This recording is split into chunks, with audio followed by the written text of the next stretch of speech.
melanjutkan bahasan kita kemarin menyangkut masalah peristiwa yang terjadi di bulan Rajab, dipanggilnya Muhammad sallallahu alaihi wasallam, kehadiratnya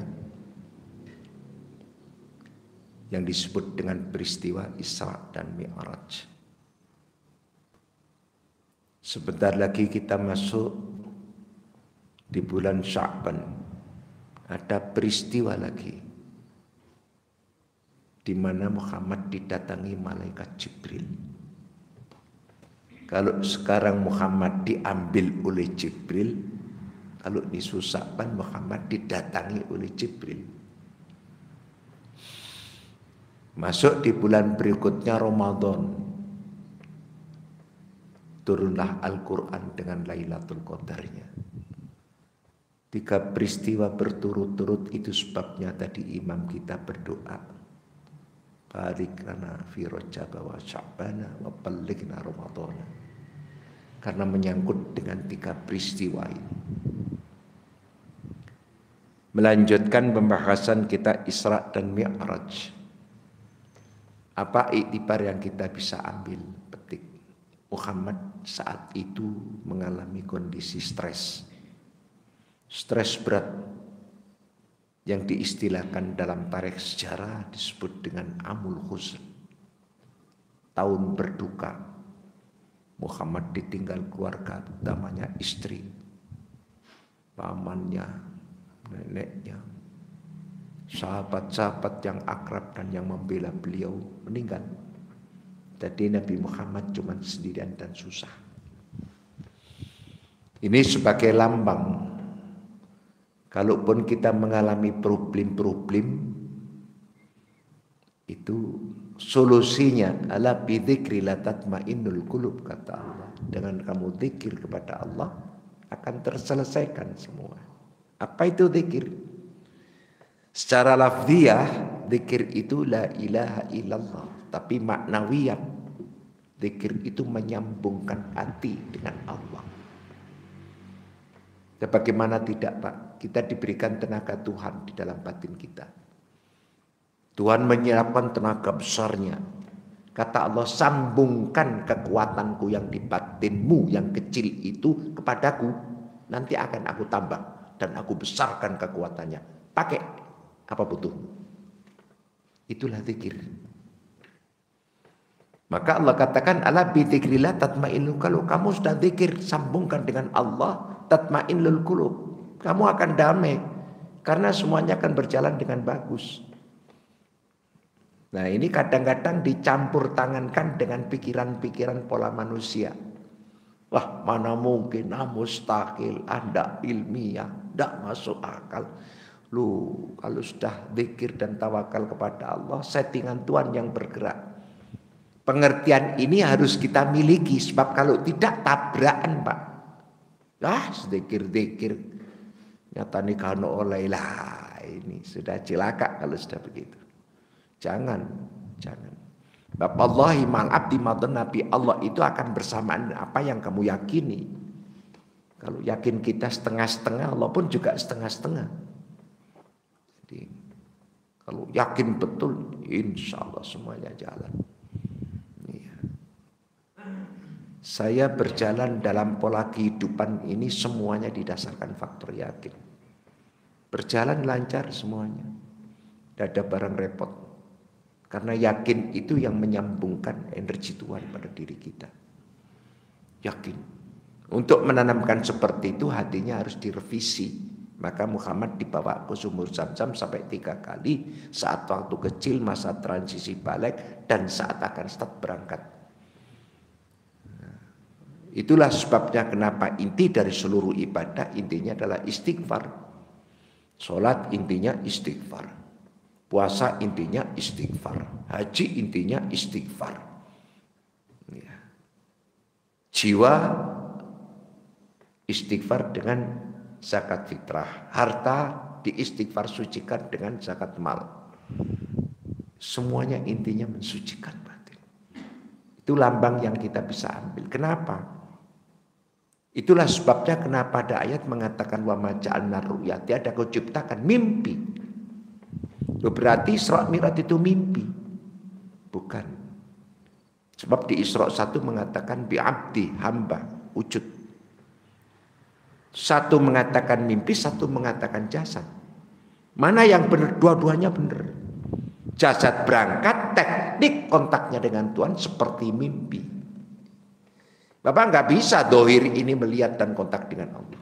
Muhammad bisa ketemu para nabi-nabi, para malaikat, para arwah-arwah yang sudah meninggal dunia. Itu alam bawah sadar, di dunia metafisika, bukan yang fisika. Mata dohir tidak akan bisa nangkap, Pak. Kendati pun Nabi besar kita Muhammad Sallallahu Alaihi Wasallam itu nggak akan bisa berkomunikasi dengan Jibril yang fisik ini, yang batin, Pak. Maka Bapak setiap kontak dengan Allah utamanya dalam berdoa, baik doa wajib maupun doa sunnah. Loh, apa ada doa wajib? Adalah sholat itu kan doa wajib itu. Nah, doa sunnah ekstra di luar sholat, doa sunnah. Doa itu menyambungkan batin dengan Allah seperti sistem mimpi. Sekarang kalau saya balik, manusia kontak dengan Allah gunakan sistem teknik seperti mimpi. Nah sekarang Allah kontak dengan manusia pun juga dengan sistem mimpi. Maka jangan salahkan kalau Nabi Ibrahim diperintah suruh mengorbankan putranya dengan cara mimpi. Nabi Yusuf diangkat derajat komunikasi Allah dengan Nabi Yusuf, komunikasinya lewat mimpi. Dan begitu seterusnya. Ancamannya Allah terhadap Fir'aun lewat mimpi. Raja Namrud lewat mimpi. Nabi Muhammad 95% lebih terima wahyu lewat mimpi. Kenapa ini saya ulang-ulang saya katakan? Sebab orang sulit sadar ke sana. Nek wis ndonga kalimat dibaca panjang, perasa apa dan fasih nyambung. Oh, belum, Pak. Belum. Kadang-kadang kita menirukan doa-doa para anbiya dan para rasul. Kita pakai tanpa sadar bahwa doa itu siapa yang berdoa. Si fulan, siapa fulan? Orang yang suci batinnya. Sucikan batinmu kalau ingin doamu saja seperti beliau. Itu yang mesti harus kita petik. Bukan lafadznya, Pak. Bukan. Tapi energi kontak khusyuknya itu yang bisa nyambung dengan Allah Subhanahu wa ta'ala. Nah setelah Muhammad dibersihkan seluruhnya, batinnya baru hidup, berangkatlah Muhammad. Ketemu Jibril, Mikail, dibawa berjalan, dilambangkan filsafah-filsafah sampai ke Masjidil Aqsa. Di sana ketemu para anbiya dan para malaikat. Nggak akan bisa ketemu kalau cuma bentuk fisik.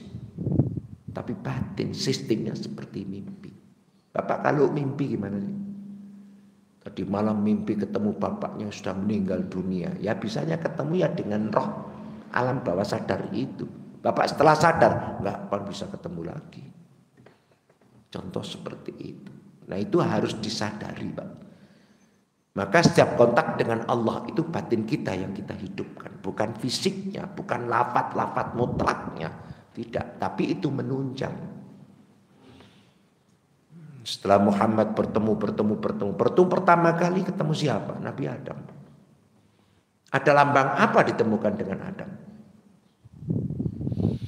Kekhilafan Adam harus dikenal. Adam diberikan kenikmatan dalam surga, tapi lengah. Akhirnya melanggar aturan Allah. Kendati pun dalam kondisi lupa, Adam terpaksa diusir. Secara fikih, Pak, secara fikih tidak perlu diusir. Mestinya Allah itu bilang sama Adam, Adam, karena kamu lupa, saya maafkan. Lain kali jangan kamu ulang lagi. Kalau secara ilmu fikih begitu. Tapi ternyata enggak. Adam, kenapa kamu makam? Ya Allah, saya lupa. Lupa. Kamu aku berikan kenikmatan begini hebat sampai lupa. Berarti kamu tidak tahu jasa orang. Bagus. Mana istrimu? Ini, ayo keluar. Usir. Diusir. Turunlah ke dunia. Setelah di dunia apa yang dilakukan Adam? Bertobat kepada Allah. Apa kewajiban Adam bertobat kepada Allah? Secara hukum tidak salah. Secara moral, Pak. Sampai 100 tahun ditebusnya. Apa itu artinya? Kesalahan yang batin itu efeknya sangat dalam. Kalau salah dohir Pak gampang. Bapak keluar ambil sepeda motor. Sepeda motor teman sebelahnya ambil gerobiak, spionnya pecah. Begitu seketika terjadi, Bapak cari yang punya sepeda motor. Sepeda motornya siapa? Oh, punya saya, Mas. Mohon maaf Pak ya. Ini tadi kok kesenggol saya jadi guling. Ya, spionnya pecah. Ya nanti saya ganti berapa kayak oh, sudah usah Pak. Spionnya berapa?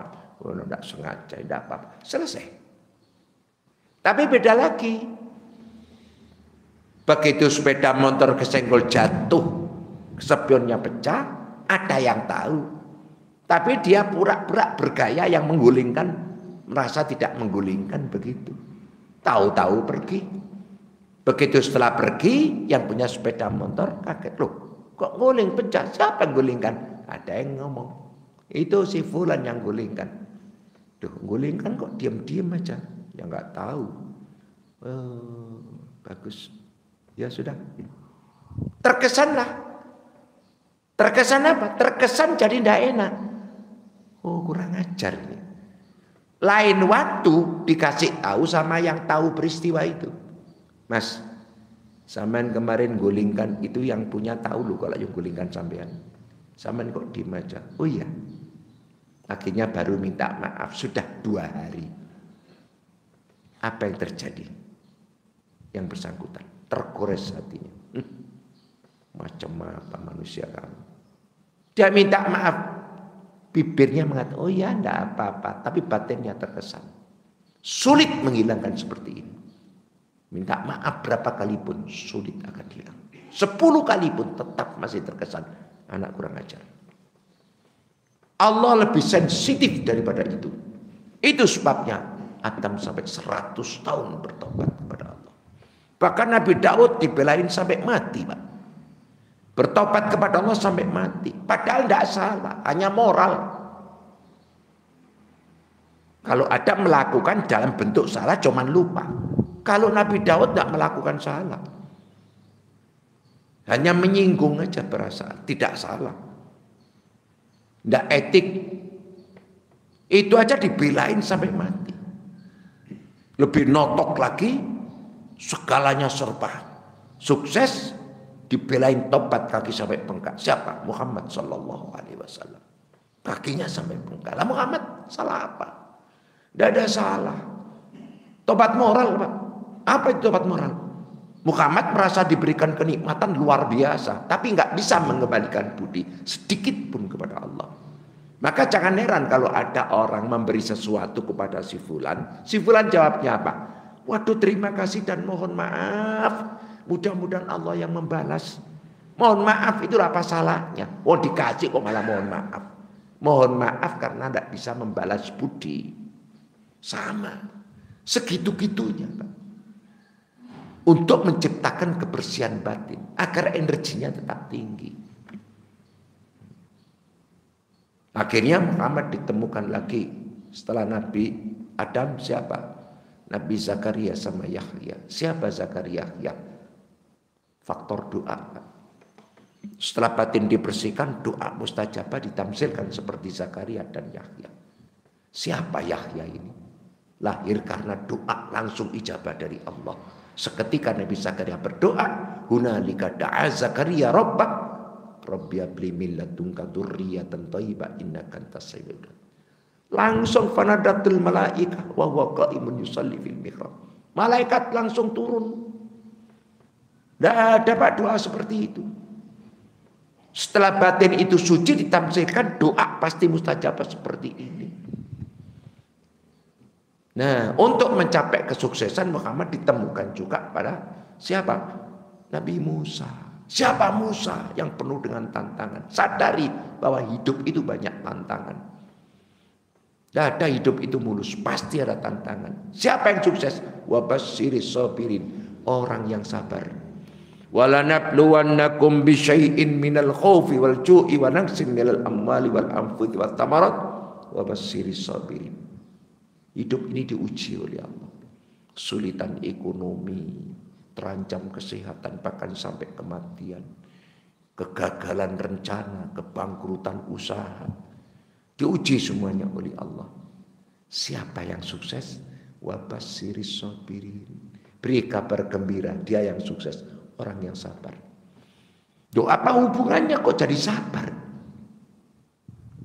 Banyak orang mengertikan sabar itu pasif. Oh, bukan, Pak. Sabar itu orang yang bisa menjaga keutuhan energi Tuhan di dalam batinnya, jangan sampai bocor. Nah, bocor kenapa? Marah, dendam, iri hati, sentimen, dengki, hasud, riya, takabur.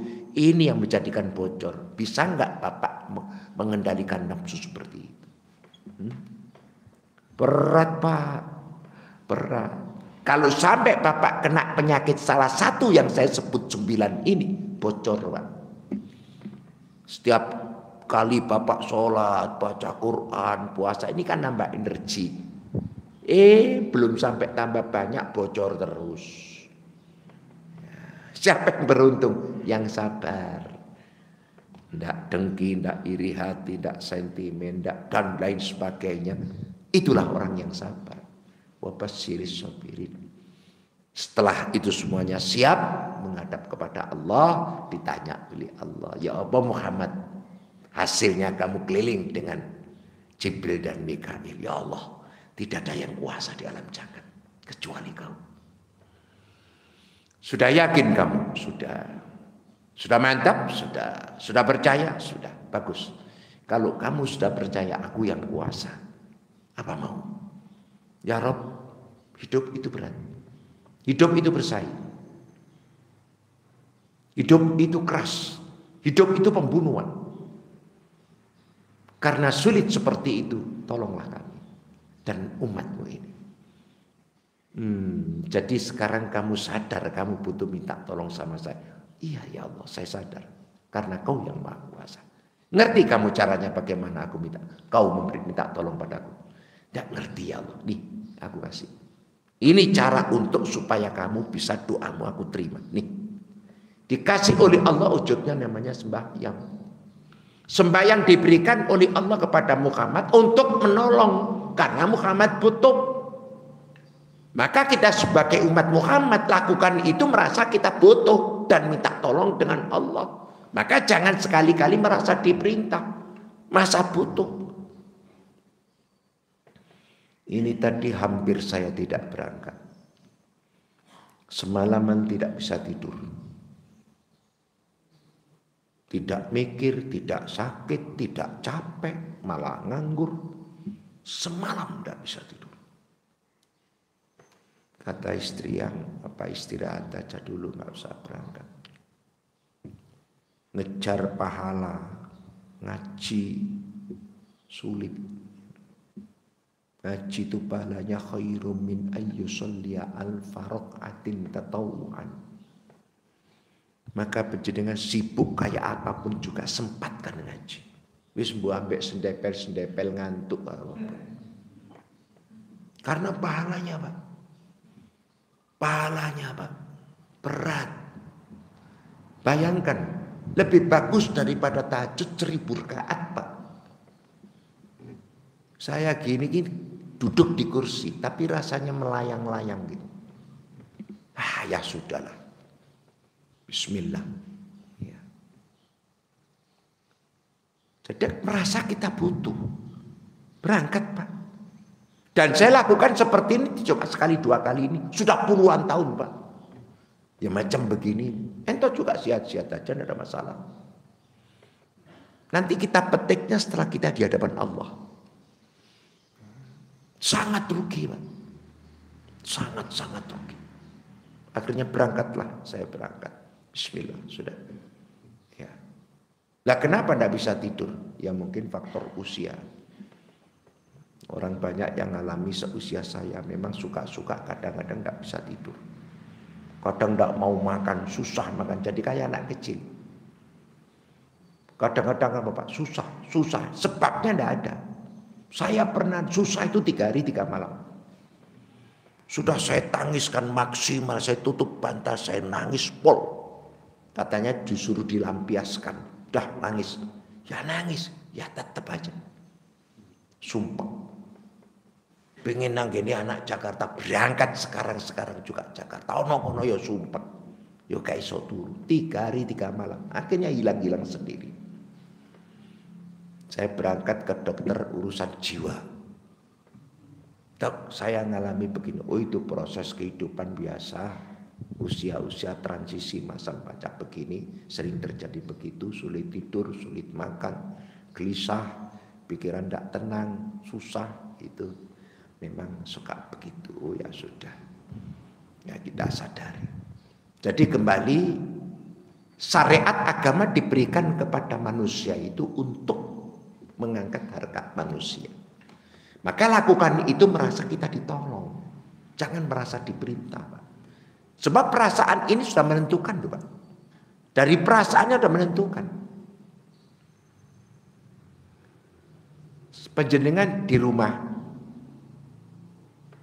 di masjid ada jamaah. Waduh, aku sembahyang di omah karo di masjid. Waduh, di masjid ini ping 17. Yang kedua nilai getaran iktikafnya ada, doanya lebih mustajabah daripada saya di rumah. Berangkat berangkatnya itu karena ada hitungan sadar. Tetapi kalau tidak berangkat, soman di omai wis. Nah, lain Pak. Jadi Muhammad menerima perintah sholat itu atas dasar berkepentingan dan berkebutuhan. Jangan sekali-kali Bapak merasa diperintah. Loh Pak Mujahid, itu kan jelas perintah. Aqimis sholat wa atuz zakat. Lakukan sholat. Betul, perintah itu perintah dari orang, dari zat, dari Allah yang tidak butuh apa-apa kepada yang diperintah. Jangan disamakan dengan perintah manusia. Perintah manusia kan kepentingannya yang merintah. Perintah itu ada beberapa jenis perintah. Ada perintah kepentingannya yang diperintah. Ada perintah kepentingannya yang memerintah. Lah Allah itu jenisnya perintah untuk kepentingan yang diperintah. Karena Allah tidak butuh apa-apa. Yang perintah kepentingan yang memerintah itu karena butuh dia. Lah Allah tidak butuh. Oh semuanya sudah punya. Perintahnya Allah itu justru untuk kepentingan manusia yang diperintah itu. Contoh. Nah, nanti kalau mau berangkat sekolah jangan lupa sarapan dulu sama sangumu. Ada di meja TV itu kamu ambil. Perintah suruh ngambil sangu, suruh sarapan. Kepentingannya siapa? Kepentingan anak itu sendiri. Bukan kepentingan bapak dan ibunya. Jenis-jenis seperti itu.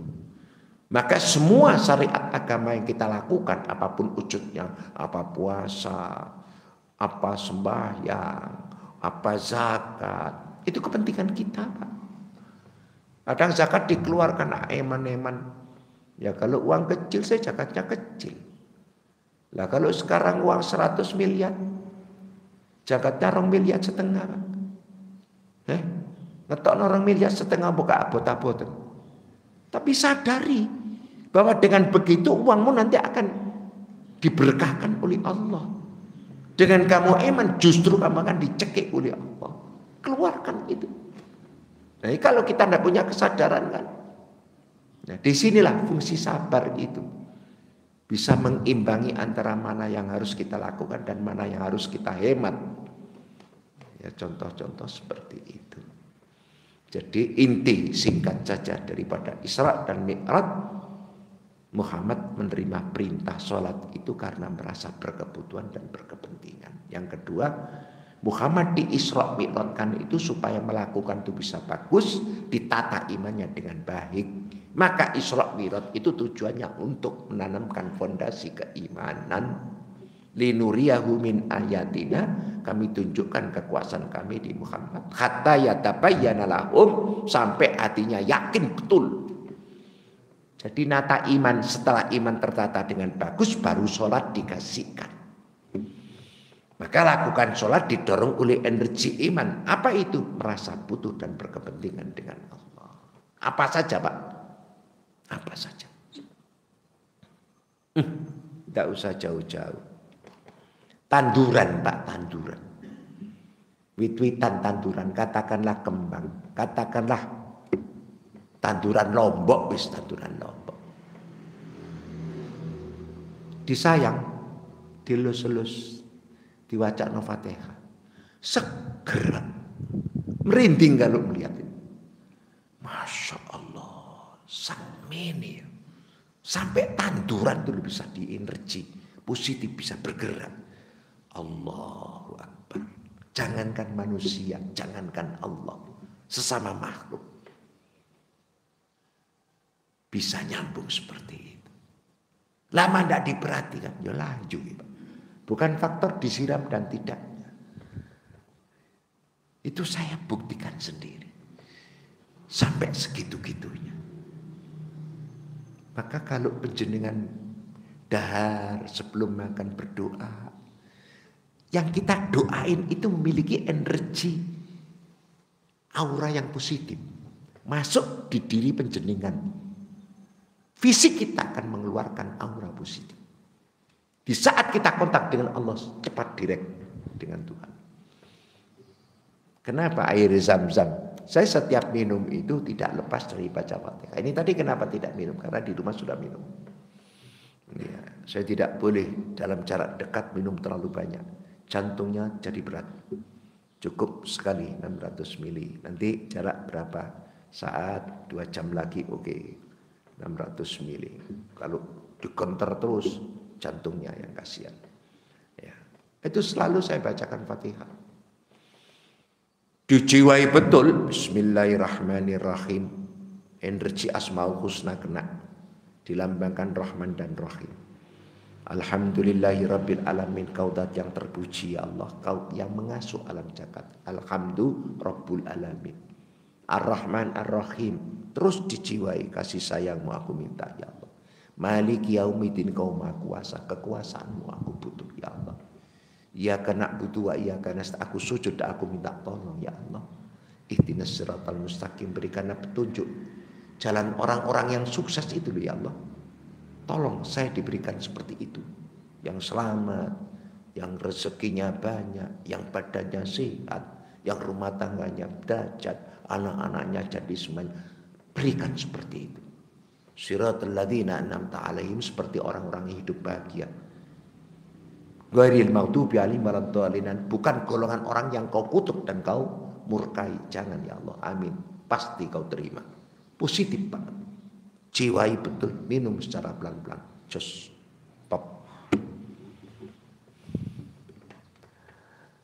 Ya, sekilas apa yang kita sampaikan pagi hari ini, mudah-mudahan manfaat. Karena nuwun sewu Pak, dandani ati kanok lereni. Adidun nasihah, agama itu tempat nasihat. Maka penjenengan sampai diwajibkan mendengarkan nasihat setiap 7 hari sekali, wajib. Kalau sampai 3 kali tidak mengikuti, kafir. Apa itu? Khutbah Jumat. Saya kemarin khutbah di satu tempat, tidak perlu saya sebut. Waktu saya khutbah, tak lirik jumlahi kurang wong 40. Tengah-tengah saya khutbah sampai dengan khutbah awal selesai. Di luar tuh banyak orangnya. Pada main HP, ngobrol. Setelah khutbah kedua, baru geruduk masuk, ono singkat ini wudhu. Saya batin, ini gambaran orang yang belum terbuka hatinya seperti itu. Sementara orang yang sadar belum mancing sudah masuk masjid. Sampai disayembarakan oleh Rasulullah. Sopo sing teko dhisik oleh unta. Zaman Rasulullah Pak, oleh unta itu hadiah yang seperti miliatan tidak terhingga. Zaman Rasulullah loh. Datang dapat unta. Kalau sekarang bisa diketawakan, ya mau unta ada. Zaman Rasulullah, bayangkan zaman Rasulullah seperti mendapatkan unta. Tapi cuma yang sadar 1-2 orang. Saya sampai hampir berhenti tidak khutbah. Mikir saya, ini kurang 40 enggak sah pas saya. Ya. Saya lirik-lirik jumlahnya 20-an. Waduh, ruangan sami ini gede nih, kosong blok. Allahu Akbar. Ya. Baru setelah itu kurutuk penuh. Setelahnya sudah Allahu Akbar, Allahu Akbar. Asyhadu an la ilaha illallah, kait gerutuk-gerutuk ya karena gunanya le Jumatan. Lah sedangkan mendengarkan khutbah Jumat itu hukumnya wajib. Ya wajib kamu tinggal. Ya sudah gugur seluruhnya. Maka besok jangan heran kalau ada orang di saat waktu Yaumul Mahsyar ditanya tentang masalah Jumatan tidak pernah Jumatan sama sekali. Loh, ukuran niku dugi kok. Gusti, setiap Jumat saya datang. Nah, jangan datangnya kayak begini. Ya enggak sah khutbahnya. Ya enggak sah Jumatannya. Nah, ini kalau sampai 3 kali terus hukumnya apa? Ya kafir. Atas gimana? Nah, ini yang susah. Ya mudah-mudahan aja lah manfaat. Kita lanjutkan berikutnya nanti Sabtu yang akan datang. Bismillahirrahmanirrahim. Allahumma salli wa sallim wa barik walhamdulillahi rabbil alamin. Rabbana taqabbal minna innaka antas samiul alim wa tub alaina ya Allah. Innaka antat tawwabur rahim. Rabbana ighfir lana dzunubana wa dzunuba abaina wa ummatina wa jaddina wa jama'atana hadi kullu. Antal ghafurur rahim. Antal ghaniyul hamid ikhnina rizqan halalan wa asyid. Antas safi isfina bisikha wal afiyah wal quwwah wal barakah wal mauna wal inayah wa ilman nafi'ah wa husnul khatimah. Anta rahmanir hamna wa birahmatika yilana min amrina rasyad. Anta muyassir yassir lana jami' umur dunya wa dinana ukhrana ya Allah. Antal fatah iftah lana abwaab rizq rahmatika ya arhamar rahimin. Anta razzaq warzuqna rizqan halalan wasi'an katsiratan mubarakatan min ghairi ta'bin wal masyaqqah. Rabbana atina fid dunya hasanah wa fil akhirati hasanah wa qina adzabannar. Wa sallallahu ala Muhammadin nabiyil ummi wa ala alihi wa sahbihi baraka wa sallam. Al-Fatihah. Bismillahirrahmanirrahim. Alhamdulillahi rabbil alamin arrahmanir rahim maliki. Iyyaka na'budu wa iyyaka nasta'in. Shiratal mustaqim shiratal ladzina an'amta 'alaihim ghairil maghdubi 'alaihim waladdallin. Amin. Billahi taufiq wal hidayah wa ridha wal inya. Wassalamu alaikum warahmatullahi